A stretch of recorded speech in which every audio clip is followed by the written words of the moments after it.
कुछ खबरें तिजारत की दुनिया से। गवर्नेंस और बजट पर मुज़ाकरात के लिए IMF का वफद पाकिस्तान पहुंच गया। वफद गवर्नेंस से मुतल्लिक तकनीकी मुआवनत पर पाकिस्तानी हुक्काम के फॉलो अप मुज़ाकरात करेगा। ज़राए वज़ीर ख़जाना का कहना है कि IMF वफद पाकिस्तान में अगले माली साल के लिए बजट साजी के मुतल्लिक खत्मीना जारी का जायजा लेगा, जिसके बाद बजट अहदाफ को हतमी शक्ल देकर जून के पहले अशरे में अगले माली साल का बजट पेश किया जाएगा।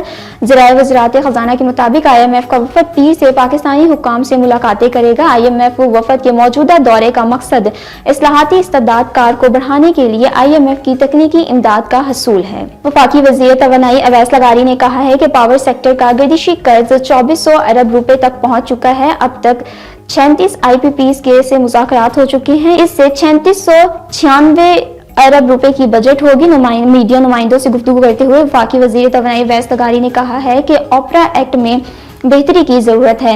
हुकूमत अब बिजली खरीदने के लिए अकेला इदारा नहीं रहेगा, बिजली की खरीदारी और फरोख्त में निजी शोबों को ला रहे हैं। उन्होंने कहा कि मुल्क में बिजली तरसील के मसाइल हैं। वफाकी काबीना ने सरकारी IPPs के साथ मुआहिदों की मंजूरी दे दी। हुकूमत ने सरकारी IPPs के साथ बातचीत मुकम्मल कर ली।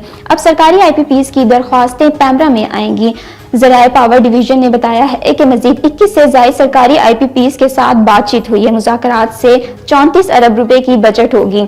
इन मुज़ाकरात के नतीजे में फी यूनिट 27 रुपए बिजली की बुनियादी कीमतों में कमी आएगी। पावर डिवीजन के आला ओहदेदारान ने नाम जाहिर न करने की बुनियाद पर बताया है कि IPPs 21,000 मेगावाट से ज़ायद कैपेसिटी के हामिल हैं और उनमें न्यूक्लियर पावर प्लांट समेत RLNG गैस, हाइड्रल कोयले, फ्रांस ऑयल और सोलर पैनल्स प्लांट्स शामिल हैं।